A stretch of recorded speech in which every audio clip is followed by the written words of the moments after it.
آپ نا اعتماد بہت زیادہ جلدی کر لیتے ہیں لوگوں پر، ٹرسٹ جلدی کر لیتے ہیں، اور یہ آپ کی خامی ہے جو آپ کو نقصان دیتی ہے۔ اور ابھی بھی عمران خان کی خامی کہیں یا جو کچھ بھی کہیں، یا ان کی غلط پالیسی کہیں، غلط پلاننگ کہیں، یا حالات کا تقاضا ہی ایسا ہے کہ کیونکہ حالات ہی ایسے ہیں کہ اسٹیبلشمنٹ نے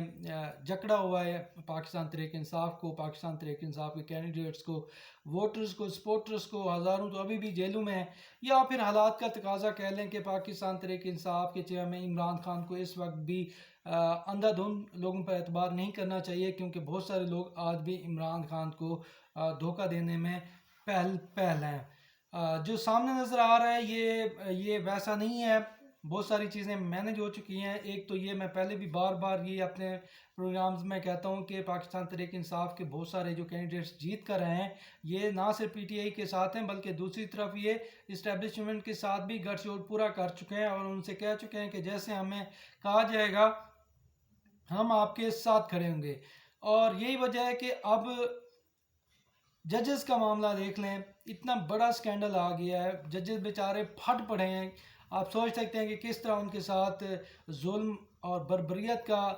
کھیل کھیلا گیا ہے، کہ بیچارے پہلی دفعہ پاکستان کی تاریخ میں ایسا ہوا ہے کہ ججز آپ انصاف کے لیے منتظر ہیں، اور وہ چیف جسٹس کی طرف دیکھ رہے تھے، مگر چیف جسٹس آف پاکستان نے انتہائی مایوس کیا ہے قوم کو،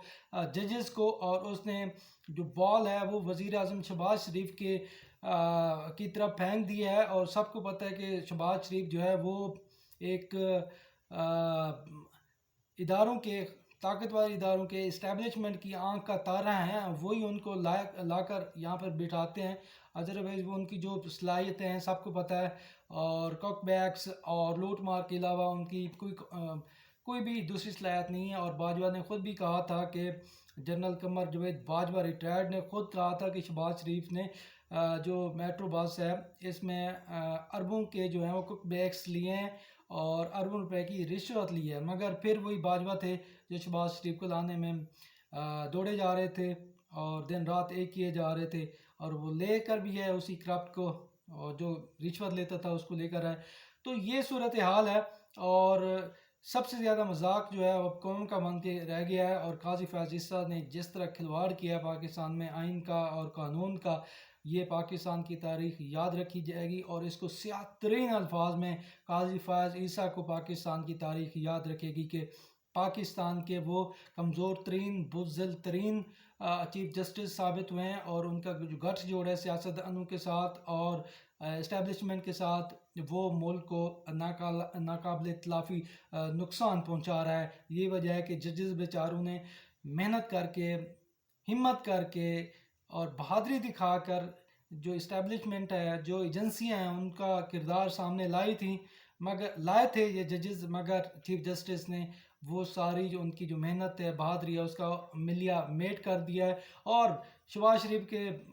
ہاں بال پھینک دیا ہے، جنہوں نے کچھ بھی نہیں کرنا، سب کو پتہ ہے۔ اور ریٹائرڈ جج نے کیا کرنا ہے؟ جو کمیشن بن رہا ہے، ریٹائرڈ جج، حاضر سروس ججز اور انتہائی اہم عدالت کے ججز اگر خود انصاف نہیں لے رہے، تو ایک ریٹائرڈ جج جو ہے وہ اتنی طاقتور ایجنسیوں کے خلاف کیا کارروائی کرے گا؟ یہ تو امپاسبل سی چیز ہے کہ جو شہباز شریف کریں گے، اور شہباز شریف اور قاضی فیاض عیسیٰ کا جو گٹھ جوڑ تھا، اور اس کے نتیجے میں یہ جو پلاننگ سامنے آئی، اس کا یہی حل ہونا تھا، یہی نتیجہ نکلنا تھا جو نکل چکا ہے۔ قوم کب تک یہ سارا منظر اور یہ ساری دو نمبری اور یہ ساری لوٹ مار اور یہ ساری گورکھ دھندا دیکھتی رہے گی؟ کب تک وہ آنکھیں بند کیے بیٹھے گی؟ عوام کو سوچنا پڑے گا، عوام کو نکلنا پڑے گا، عوام کو اپنا جو جمہوری حق ہے وہ لینا پڑے گا، اور یہ جو اسٹیبلشمنٹ، عدلیہ اور شہباز شریف کا جو گٹھ جوڑ ہے، اس کو بے نقاب، مزید بے نقاب کرنا چاہیے۔ یہ بے نقاب ہو چکے ہیں، مگر اس کو مزید تواتر کے ساتھ بے نقاب کرنا پڑے گا، اور اس میں کوئی شک نہیں ہے کہ عوام کا مقابلہ کوئی طاقت نہیں کر سکتی، عوام ہی بالآخر جیتے گی، مگر عوام کو ثابت قدمی کے ساتھ کھڑا رہنا پڑے گا۔ ہم عمران خان کی بات کر رہے تھے تو عمران خان کو اب بھی دھوکہ دیا جا رہا ہے. عمران خان کے بہت سارے جو کلوز لیڈر ہیں جن پر وہ ٹرسٹ کر رہے ہیں وہ بھی دوسری طرف اسٹیبلشمنٹ کے ساتھ مل چکے ہیں، کیونکہ پاکستان میں ابھی بھی مضبوط اسٹیبلشمنٹ ہے. اسٹیبلشمنٹ کے اشیر بات کے بغیر کوئی بھی سیاستدان اپنی سیاست نہیں کر سکتا. یہ جتنے بھی لوگ ہیں جو ایکچول سیاست کر رہے ہیں عمران خان کے ساتھ کھڑے ہیں، جیسے مراد سعید ہو گئے، جیسے مونس الہی ہو گئے، یا حماد اظہر ہو گئے، اس طرح کے جو پی ٹی آئی کے جو لوگ ہیں جو دبنگ سیاست کر رہے ہیں، جو نظریاتی سیاست کر رہے ہیں، جو انقلابی سیاست کر رہے ہیں، وہ آج بھی چھپے ہوئے ہیں. ان کو آج بھی باہر نکلنے کی اجازت نہیں ہے. مگر بہت سارے وہ لوگ جو اسٹیبلشمنٹ کے ساتھ ڈیل کر چکے ہیں، وہ راتیں بھی بتاتے ہیں اسٹیبلشمنٹ کے لوگوں کے ساتھ، وہ عمران خان کو بھی کہہ رہے ہیں جی ہم آپ کے ساتھ ہیں، اور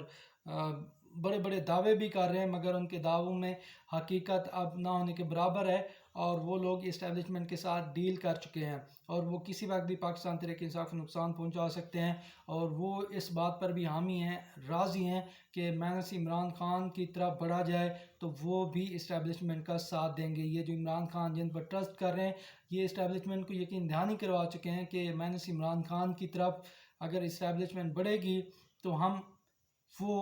ان کے ساتھ ہوں گے. تو یہ صورتحال ہے، یہ ایک خطرناک صورتحال عمران خان کے لیے اور پارٹی کے لیے، کیونکہ عمران خان کو اور پارٹی کو پوری قوم نے ووٹ دیا، اکثریت عمران خان کی ہے، مگر وہ جو قریبی لیڈران ہیں پی ٹی آئی کے عمران خان کے، وہ بک چکے ہیں اور وہ اسٹیبلشمنٹ کے ساتھ اس بات پر متفق ہیں کہ اگر مائنس عمران خان ہوتا ہے تو وہ اسٹیبلشمنٹ کا ساتھ دے دیں گے. اور دوسری طرف دیکھیں تو میرے ذرائع کے مطابق وزیر اعلیٰ خیبر پی کے علی امین گنڈا پور کو بھی بلایا گیا تھا اسٹیبلشمنٹ کی طرف سے، اور انہیں کہا گیا کہ اگر آپ نے صحیح طریقے سے چلنا ہے تو اپنا اقتدار انجوائے کریں، مزے کریں، آپ کو پورا صوبہ دیا گیا ہے، آپ زیادہ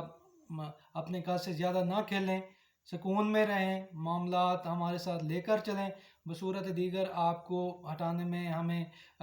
تھوڑی سی بھی دیر نہیں لگنی. ان کو مثال بھی دی گئی تھی، کشمیر کی مثال دی گئی، جی بی کی مثال دی گئی، اور انہیں کہا گیا کہ ہمارے پاس بہت سارے اور آپشن موجود ہیں، اگر آپ ہمارے ساتھ چلیں گے، ہم جیسے کہیں ویسے کریں گے تو آپ یہاں پر اقتدار میں، مسند اقتدار میں بیٹھ سکتے ہیں، ادروائز ہم آپ کو یہاں سے نکالنے میں ایک منٹ بھی نہیں لگائیں گے. اور ان کو یہ بھی کہا گیا کہ چیف الیکشن کمشنر نے آپ کو بلایا ہوا ہے، اس میں بھی ہم آپ کی چھٹی کروا سکتے ہیں. آپ کے بچنے کی صرف ایک صورت ہے کہ آپ ہمارے یہاں میں ہاں ملائیں، ہم جیسے چاہیں ویسے کریں، اور زیادہ بڑی بڑی باتیں نہ کریں، اور بلند و بانگ جو دعوے ہیں وہ بھی نہ کریں. اسی سلسلے کی کڑی تھی کہ علی امین گنڈا پور وزیر اعظم شہباز شریف سے بھی ملے، جن کے بارے میں وہ پہلے جذبات رکھتے تھے، سب کو پتہ ہے کہ طرح طرح کی باتیں کرتے تھے، مگر وہی علی امین گنڈا پور وزیر اعظم سے ملنے کے لیے وزیر اعظم ہاؤس پہنچ چکے تھے، اور وہی علی امین گنڈا پور جو ہزار باتیں کرتے تھے، وہ جب محسن نقوی پشاور پہنچے تو ان کے گلے لگ رہے تھے، ان کو خوش آمدید کہہ رہے تھے. اور اس میں کوئی شک نہیں کہ پاکستان کو، تحریک انصاف کو، عمران خان کو کرش کرنے میں محسن نقوی کا ایک بڑا کردار ہے. اور